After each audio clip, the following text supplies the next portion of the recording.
Tom Stuart-Smith has designed some of the most spectacular gardens in the country. Many imagined first on paper, most integrated to the landscape, and all aimed at bringing out the spirit of the place. There are a number of holy grails, and one of them is about emplacement, making a place feel like a natural coming together of its context. Grand gardens are one thing, but in Wakefield, Tom Stuart-Smith has been dealing with a different challenge: how to create a garden for a new art gallery dedicated to the work of sculptor Dame Barbara Hepworth, and to do it on wasteland hemmed in by a vast Victorian building and a 6-lane highway. I was thinking in civic terms rather than garden terms, actually, about the importance of creating almost a sort of semi-defensible space. When you came into it, there would be an exhalation. You would leave the city behind, leave the traffic behind, and you would be in this cultivated, cultured, looked after space.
I do most of these drawings at home, and I do a lot of them listening to music. Tom Stuart-Smith draws.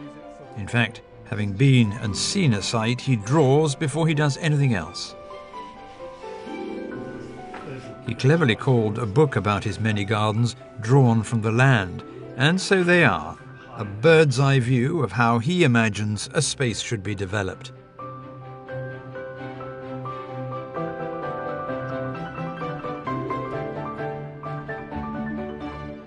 It's a technique he's honed over 25 years. He studied art history in Venice in a gap year before starting university, and it seemed natural to use it when he was commissioned to create a garden at a new gallery in Wakefield, West Yorkshire, built to showcase the sculptures of Dame Barbara Hepworth, a building designed by the architect Sir David Chipperfield.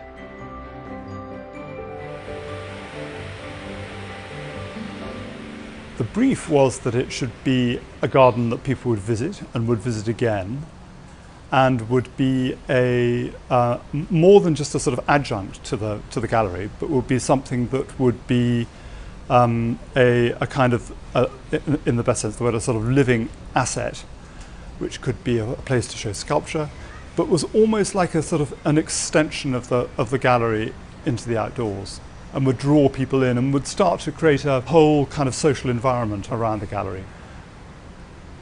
It was really about making a richer context for the gallery to thrive in. I want to create a place. I don't want to tell people how to experience that place. And so I hope that when somebody sees a drawing like this, they can almost imagine themselves as being that person sitting there, and what would the experience of that be like? And what would the experience of sort of going through on a particular route? There's a sense of sort of imaginative engagement, I hope, with the drawing. In some ways, it's rather like, for a client when I do these drawings, it's a bit like the way a Renaissance prince will present a painting of himself to a prospective wife in another country, which says, well, this is what you're going to get. You just hope that when the real thing turns up, it's not a dreadful disappointment. The garden Tom Stuart-Smith was designing would complement David Chipperfield's gallery, even though it would be on the rear facade rather than the front. At the same time, he would be creating a new piece of public realm. He had to work with what he was given. There was no question of moving the huge Victorian building running down the side of the plot, or the 6 lanes of traffic at one end. That patch of grass, which became the garden, was always intended to be developed, which would have been a terrible pity.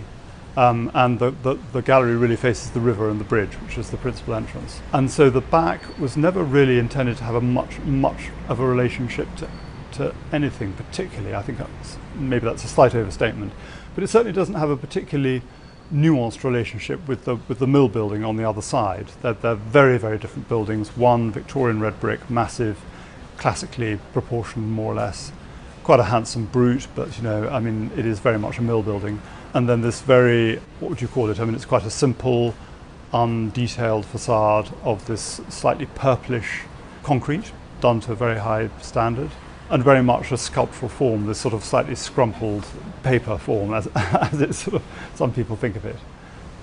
At one end, a children's playground, and then at the other end, the main road from Wakefield to Doncaster.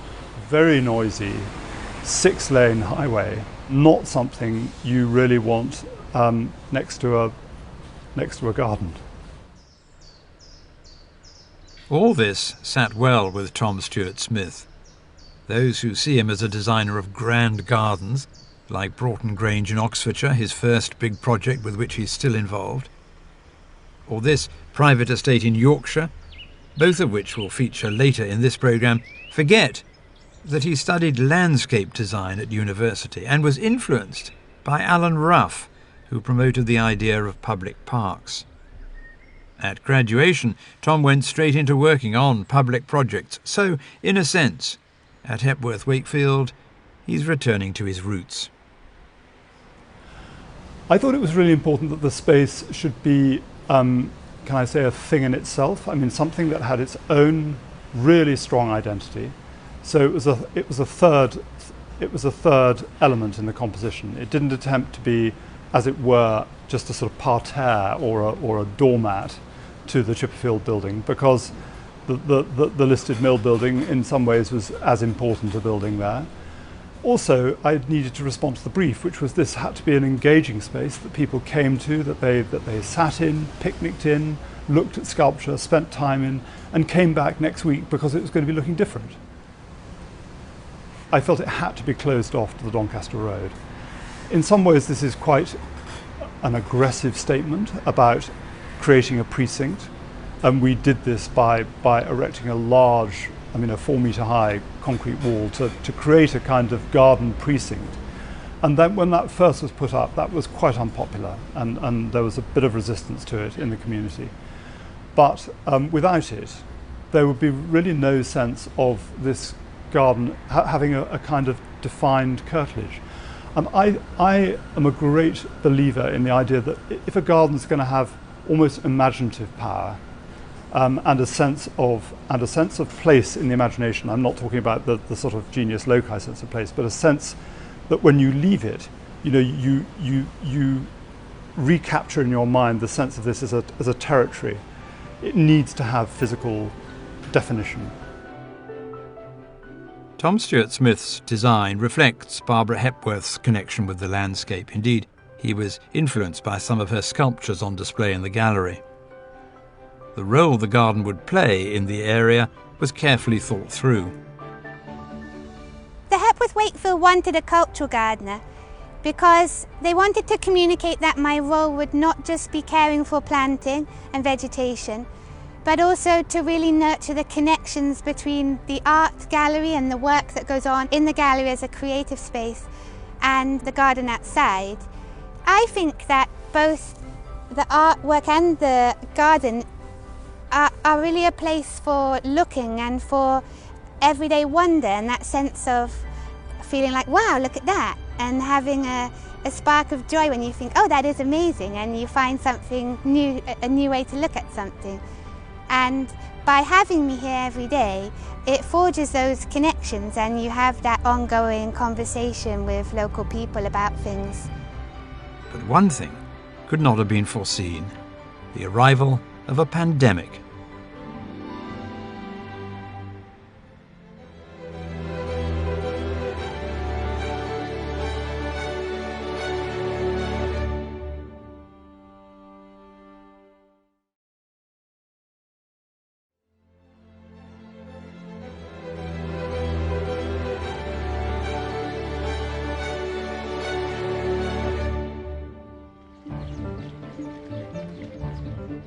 Captured at an early age by the Romantics, entranced by the arts and crafts houses and gardens of Lutyens and Jekyll, taken by his mother to Sissinghurst, and later strongly influenced by garden designer Penelope Hobhouse and the Dutch plantsman Piet Oudolf, Tom Stuart-Smith looks back over nearly 30 years of designing gardens. It was his garden for Chanel at Chelsea in 1998 which gave him a new profile. He would go on to win 8 golds over the years. And the commission at Broughton Grange in Oxfordshire 2 years later, which really set him up. It says something about the way he works that he still goes back to this garden from time to time, not only to tweak it, but also to think about how his style has evolved. It was a very formative garden for me in that I thought a lot about the design of it, and then after I made it, I continued to think a lot about the impact it had on me as a thing. And I now look back at it as being, when I was 2000, I was 40. Most garden designers now have sort of, have a whole career behind them by the time they're 40. I was just sort of starting out, which I suppose says something, doesn't it? Actually, I think garden design is a wonderful career for somebody in the mature years, really, because it is such a sort of, there's so much cultural accumulation you have to go on. There's so much to learn about culture, about plants, about everything. But I think this, I look back as being almost a young man's garden.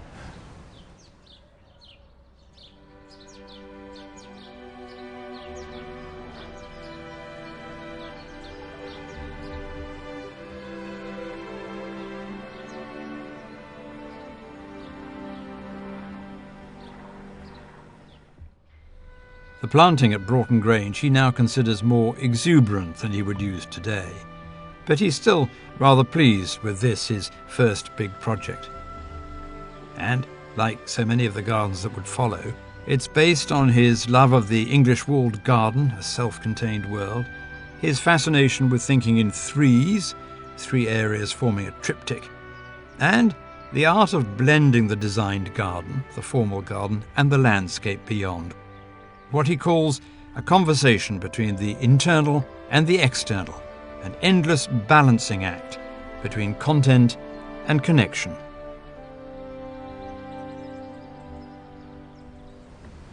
There are a number of holy grails in my work, and one of them is about emplacement, making a place feel like a natural coming together of its context.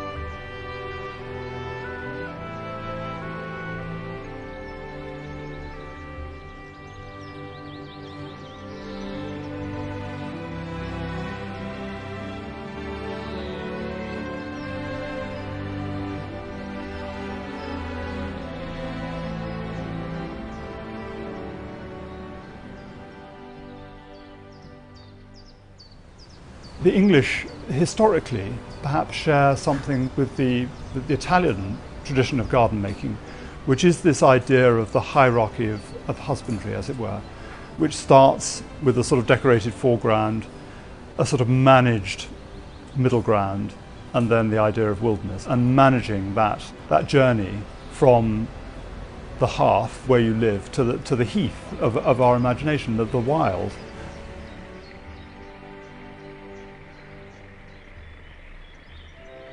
At Broughton, Tom Stuart-Smith developed another part of his design signature, though it has more to do with planting than design, ensuring that these are year-round gardens with life and interest in them, whatever the season. And he experimented with an Islamic influence. I very much saw the water as the empty centre. This is not an anthropocentric garden, it's a sort of nature-centric garden in the broadest sense of the word, and rather something of the Islamic tradition, which is something that's interested me for a long time, the idea that there is this central process which is happening in the garden at Broughton Grange.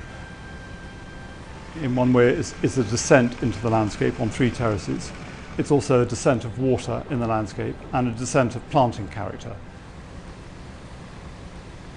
there was an embedded metaphor in it, a patterning of a terrace of a parterre which represented the cellular structure of the trees in the surrounding landscape. So at the point where the garden was at its most abstract, in many ways it was its most connected to what it was looking around. And that for me was quite a potent little point. But to somebody else, they might think, oh, come on, that's just a bit exhausting. So I don't think it's important that somebody knows that. For somebody looking at it without that bit of boring information, they might just say, well, this is a beautiful pattern of box hedges, now sadly replaced by euonymus something or other because it got box blight. And I don't mean to belittle somebody else's interpretation or response to it at all. In some ways, the genesis of the idea is not important. It gave some coherence to the way I approach the design, but it's not actually necessary to enjoy and have a completely whole experience of the finished work. There was also the idea that a designer might see a garden as a symphony, with an overture, a development section, a recurring theme. Tom would use this approach again and again. It could be Wagner, or it could be Beethoven. Take your pick.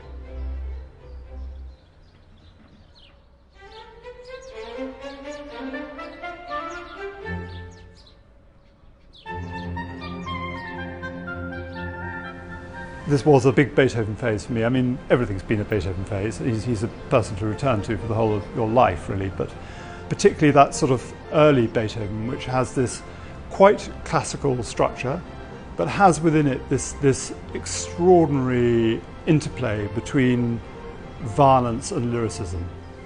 The classic one, I suppose, is between the Apollonian and the Dionysian. You know, these two different parts of life which are quite difficult to reconcile sometimes, but between something that is more hedonistic and, as it were, flower-loving and loving of abundance and beauty and everything that nature gives us, and then the severe line to which this garden returns in winter.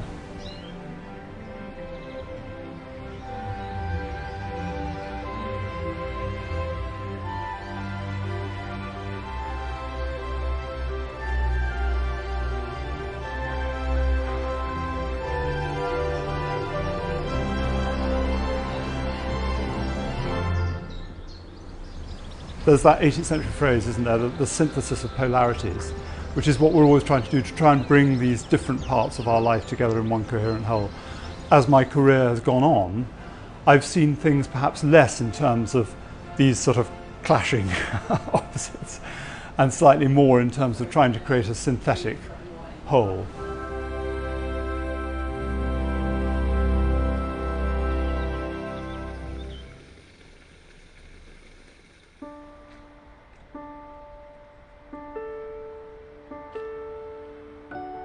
Tom Stuart-Smith says there are always two gardens, one on the ground and one in your imagination. If trees exist, he'll climb them to see a potential project from above. At the garden he was creating for the Hepworth Wakefield Gallery, he was able to see the plot from upstairs in the gallery itself. What was he thinking about? Perhaps the visit he made to Holland while he was studying at Manchester University. There, he saw the Heem Parks, early examples of public realm maintained by the municipality to be enjoyed by all. The way the Dutch used form, texture and enclosure stayed with him. Tom Stuart-Smith would go on to work on what we might call public projects, or at least projects to which the public would be welcomed, such as Trentham in Staffordshire, a huge Victorian garden in the Italian style, which, by the 1990s, had all but collapsed.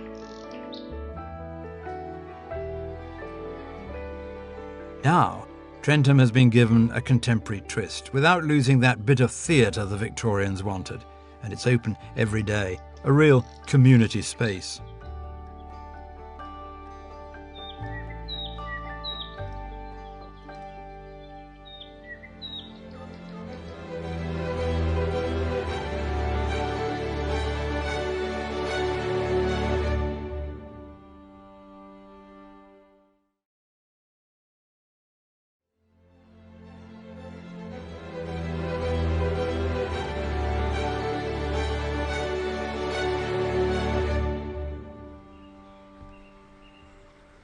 Tom Stuart Smith enjoys being involved in public projects such as the garden alongside Hepworth Wakefield.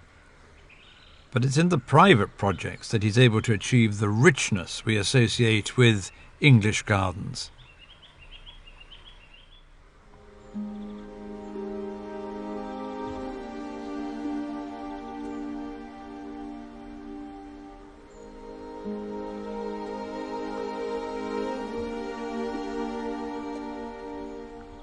Here, in Yorkshire, is Scale, a private garden which includes terraces of 3 acres, 32,000 perennial plants used in the first season, an opportunity to design 2 distinct gardens below the 18th century house, a traditional one on the upper terrace, a more contemporary one below.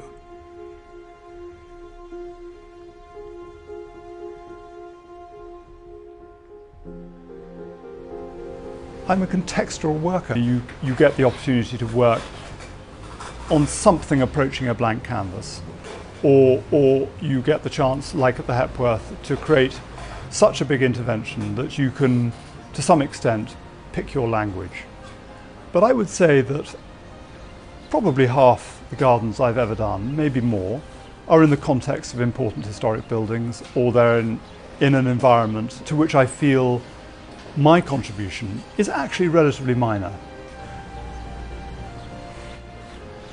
It's like sort of repointing a wall with a different type of mortar, or it may be putting a new frieze on the basis of something. It's not a whole-scale rebuilding.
There is something intensely romantic about this estate, once the site of a priory first recorded in 1017, now occupied by a Palladian house of 1720.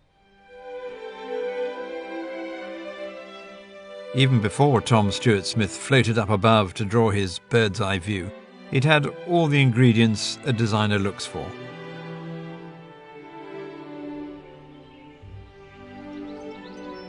The formality of the areas near the house, the space to add another garden or 2 in the middle distance, and spectacular views towards the Vale of York. Tom plays down his contributions to a property like this, but any observer can see that his work has shaped the appearance of this historic site and done so in the most refined way. Not just in the structure and layout of the spaces, but also in the way he uses plants, old-fashioned varieties arranged not in drifts, but in clumps to give a more traditional look.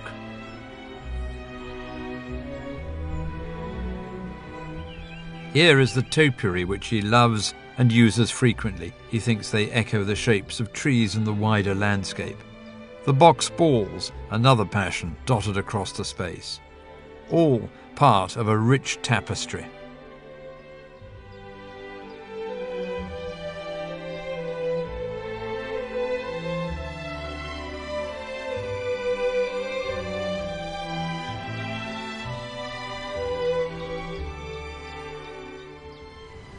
I feel that so much of the context of our generally sort of historic environment, and where I'm working a lot of the time, has been eroded by a kind of arrogance of people thinking that, taking this sort of generally modernist maxim, that this thing has got to be entirely legible as a different layer.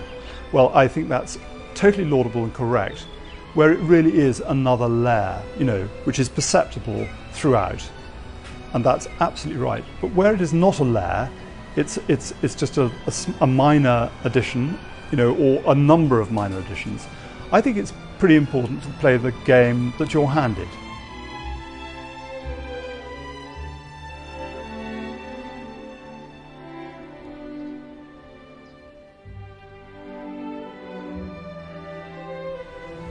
If you look at my work, you could come out of the other end thinking, well, what is this guy's style?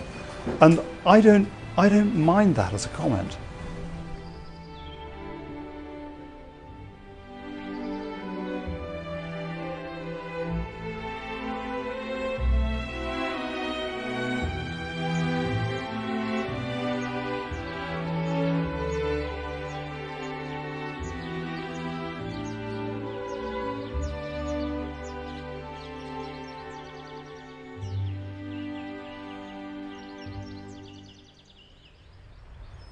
Working at scale excites Tom Stuart-Smith, and he's been lucky to have clients who have the land and the money to make it happen.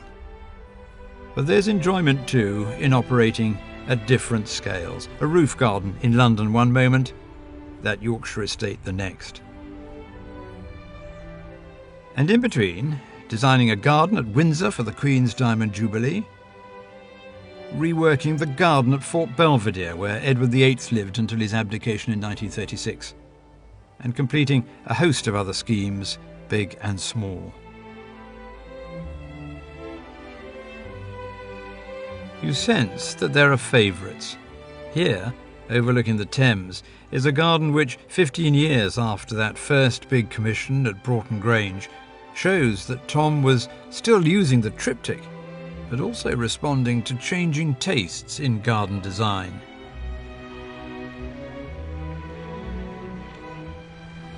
It has a tripartite structure, which is interesting, and water occupying the middle. This part of the garden is a spring garden and has these very sort of curvy organic paths, actually contrasted with straight ones that run through it. And this part of the garden is a summer garden, so planted in a very different way. And this is the sort of quiet resolution in between. So primarily a sculptural composition, as opposed to a sort of a flowery one, which is kept to the sides. It's possible to dissect a garden like this and see the influences on Tom Stuart-Smith's career. Charles Bridgman and William Kent, Nora Lindsay, the fabulous gardens at Ninfa near Rome. And so it goes on. The idea of keeping a garden rooted in its physical and historical context and respecting the work of those who've been here before. This drawing here, which is a sketch, I mean, I do make ground level sketches quite often, a sketch of the central, this quiet, composed central section, shows the setting of this pavilion by Jamie Fobert. Actually, we ended up twisting it round the other way to this, but it shows the way that this is a kind of the quiet resolution, as I call it, the garden. Slightly noisier things going on either side with flowering trees and flowering plants. Here, mainly grasses and lumps of box.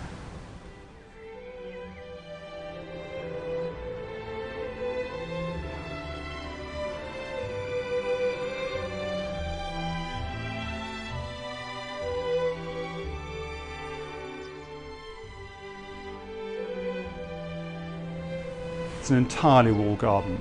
And there are views out of it because the land is raised on the other side. And the main thing you see on the other side is this chapel on the hill opposite. My clients were very devout Catholics. And that was part of the thinking behind making the garden as a triptych. I mean, in a way, that's just, because there's no figurative element to this at all. But the idea of a triptych is pretty strong in Catholic culture. And there's this quiet contemplative centre where you sit in the pavilion and just look down the canal, and there's nothing much to distract you.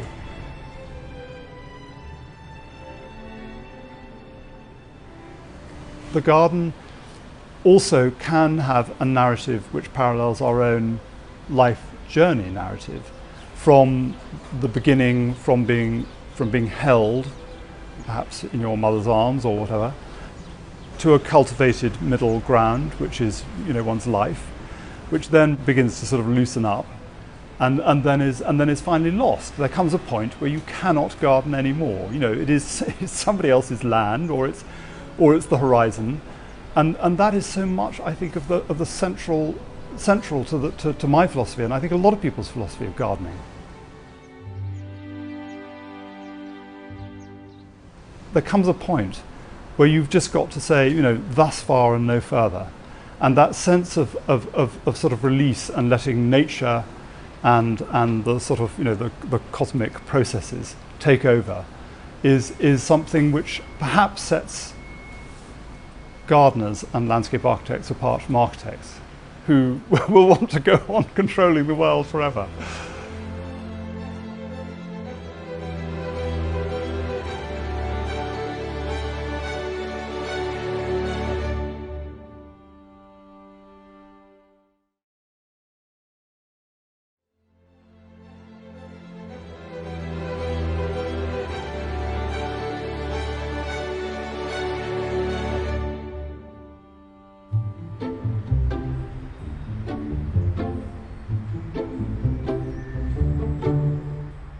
In Wakefield, West Yorkshire, there was always one question people asked about Tom Stuart Smith's creation as it emerged next to the Hepworth Wakefield Gallery.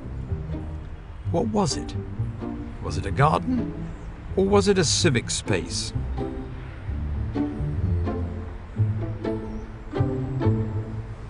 I was thinking more in civic terms rather than garden terms, actually, about the importance of creating almost a sort of semi-defensible space, but one that when you came into it, there would be an exhalation. You would leave the city behind, leave the traffic behind, and you would be in this cultivated, cultured, looked after space.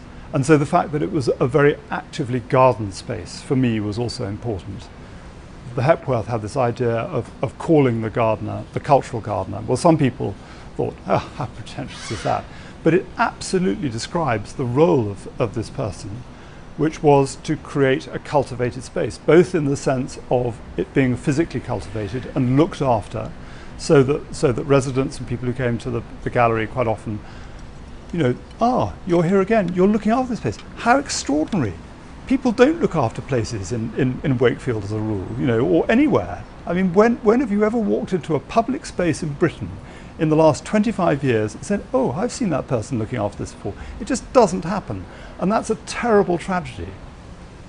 The other aspect of the cultural space was that it was something for the community to come together. It's like another arm of the gallery, sort of inviting people in, a sort of rather sort of soft welcoming arm, you know, saying, okay, you may find Barbara Hepworth sculpture a bit much, but, you know, how about this? Let's start at an easy end. Let's start with the purple salvia, and then we'll, you know, then we'll get you onto the British modernist sculpture sort of a bit down the line.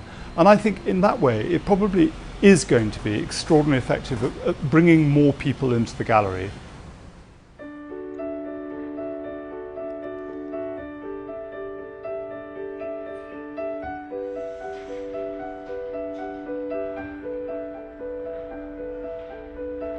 Soon after Tom Stuart Smith completed the garden at Hepworth Wakefield came the pandemic, and suddenly his creation was seen in a different light, a place where the residents of Wakefield could come during lockdown, a place to meet while having to be socially distanced. Here was the connection between people and place and plants that all designers aim for, realised because of the most unexpected turn of events. And if the scheme proved its worth, so did the appointment of that cultural gardener, who would be there day in and day out, a familiar face in frightening times. Quite amazing for me to be here every day during the pandemic, because the gallery had to close its doors, of course, necessarily. I felt quite a responsibility to represent the gallery. And actually, I got to know a lot of people, because some people came every single day, and some people just, you know, sometimes it's just a nod of the head and it's like, hey, are you all right? How are you doing? And other times people are telling you a deep problem that they've gone through, and you're thinking, yeah, this is so much on your mind that you're sharing it with me here on the street, but surely that's what this garden is for. It's a place for being social as much as it is a place for plants and a physical space to look at. Tom Stuart Smith had always wanted an organic layout for Hepworth, such as you would find in an old city, what he calls awkward, unaligned naturalism. Now, during a crisis no one foresaw, his design at Hepworth came into its own. Tom Stuart Smith's design for the garden here has got year-round interest, and he thought very hard about how you build in that seasonal appeal, so it changes quite quickly. The colours and the textures and the different insects and creatures that you can see. And actually that detail is really important, because that enables people to zoom in and look at something and think, hang on, that was different, or the colour palette has shifted across the whole thing.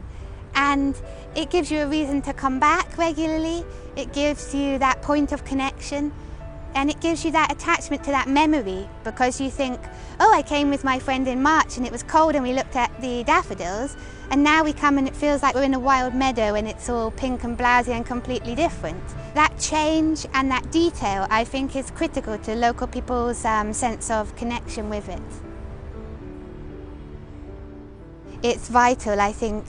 It builds a sense of community and it builds a sense of connection, that we are part of the natural world, and in looking and enjoying it, you feel a bit of peace and a part of something lovely, something heartening, something good. For Tom Stuart Smith, it's been a life of what he calls archetypes.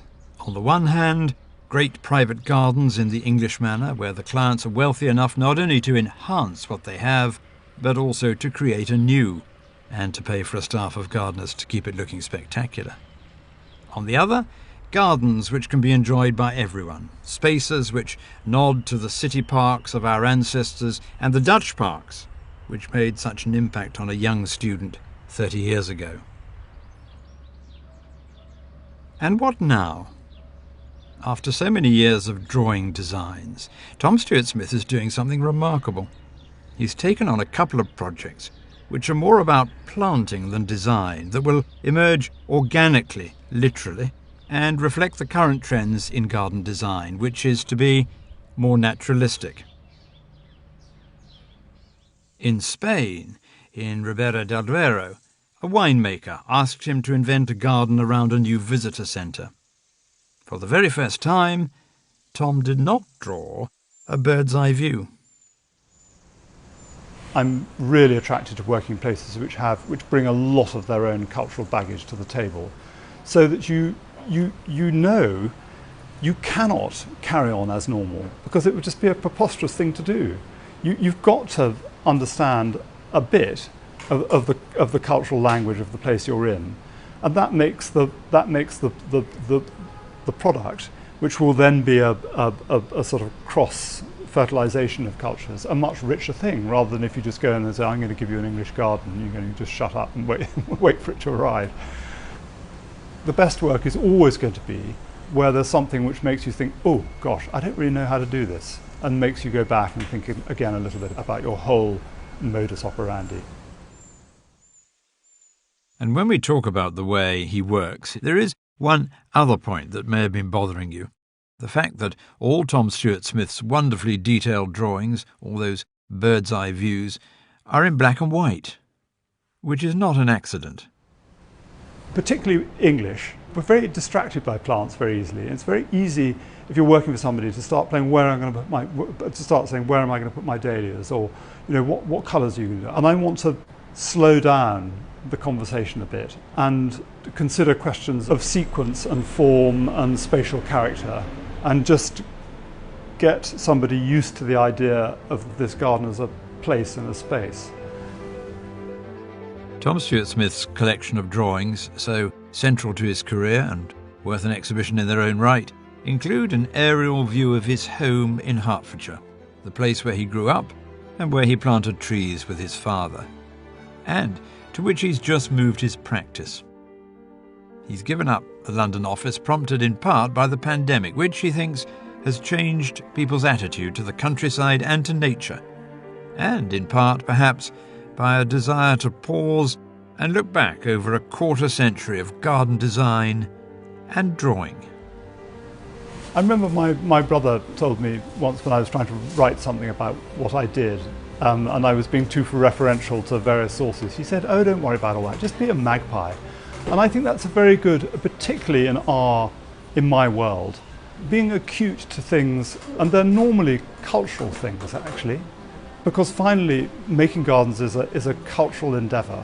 It's about making a richer tapestry for us to enjoy and for us to live in.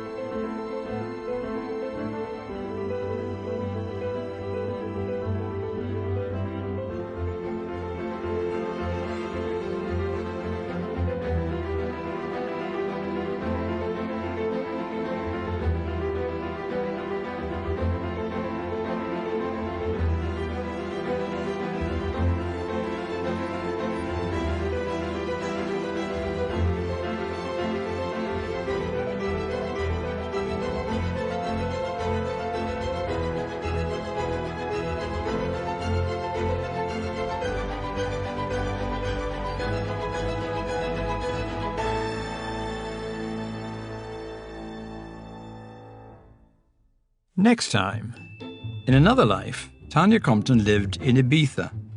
Footloose and fancy-free, in her early 20s, she didn't go to the Balearics to look at gardens. But strangely, it was Ibiza which converted her from clubbing to cuttings, as she puts it, and that started her career as a writer and eventually a garden designer.